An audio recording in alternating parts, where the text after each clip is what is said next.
Cook with Comali season 7ல இந்த வாரம் நடந்த பாரம்பரிய சமையல் வாரம் ரசிகர்களை ரொம்பவே கவர்ந்திருக்கு.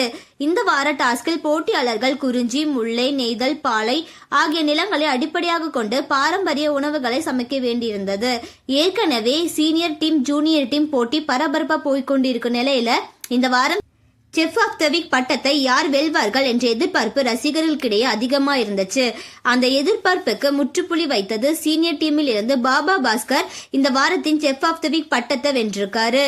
இந்த வெற்றி ரசிகர்களுக்கு ஒரு பெரிய சர்ப்ரைஸா இருந்துச்சு. ஏன் தெரியுமா? குக் வித் கோமாளி சீசன் 2ல பாபா பாஸ்கர் ஒரு ஃபைனலிஸ்டா இருந்தாரு. ஆனா அந்த முழு சீசன்லயும் அவர் ஒரு முறை கூட செஃப் ஆஃப் தி வீக் பட்டத்தை வென்றதில்ல. அதே பாபா பாஸ்கர் இப்ப சீசன் 7ல பெருமையா செஃப் ஆஃப் தி வீக் பட்டத்தை இப்ப வென்றிருக்காரு.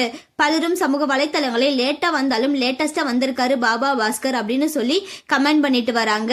இந்த வாரத்தின் பாரம்பரிய சமையல் சவாலில் அவர் காட்டிய திறமை, சுவை, பிரசன்டேஷன் ஆகியவை நடுவர்களை மிகவும் கவர்ந்ததால் பாபா பாஸ்கருக்கு செஃப் ஆஃப் த வீக் கொடுத்திருக்காங்க. அப்படின்னா உங்கள் கருத்து என்ன? பாபா பாஸ்கருக்கு இந்த செஃப் ஆஃப் த வீக் பட்டம் சரியான தேர்வா, இல்ல வேற யாராவதுக்கு இந்த செஃப் ஆஃப் த வீக் கொடுத்திருக்கணுமா? நீங்க என்ன நினைக்கிறீங்க? உங்களோட கருத்தை கமெண்ட்ல சொல்லுங்க. மேலும் இந்த மாதிரியான ட்ரெண்டிங்கான அப்டேட்ஸ்க்கு நம்மளோட சேனலை சப்ஸ்கிரைப் பண்ணிக்கோங்க.